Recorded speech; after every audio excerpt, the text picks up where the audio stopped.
సిరిసిల్ల జిల్లా వేములవాడలో ఓ రైతు పుట్టినరోజు వేడుకలు వినూత్నంగా జరిగాయి. యూరియా కోసం తెలంగాణ రైతులు పోరాడుతున్న నేపథ్యంలో కిషన్ రెడ్డి అనే రైతుకు అతని స్నేహితులు ఒక యూరియా బస్తాను పుట్టినరోజు బహుమతిగా ఇచ్చారు. ఈ ఘటనతో వినూత్న రీతిలో యూరియా కొరతపై రైతులు ఆందోళన వ్యక్తం చేశారు.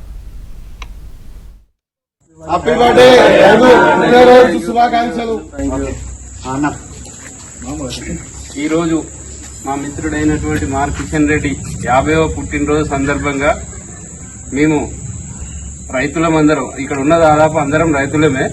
కాకపోతే యూరియా కొరత వల్ల ఇది ఒక గిఫ్ట్ ప్లస్ నిరసన విధంగా తెలియజేస్తూ ఈ యూరియాను ఒక బస్తా ఒకరికి ఒకే బస్తా ఇస్తున్నారు. కాబట్టి ఈ మార్ కిషన్ రెడ్డి అనే రైతుకు మేమందరం కలిపి ఒక యూరియా బస్తా బహుమతిగా ఇవ్వడం జరుగుతుంది.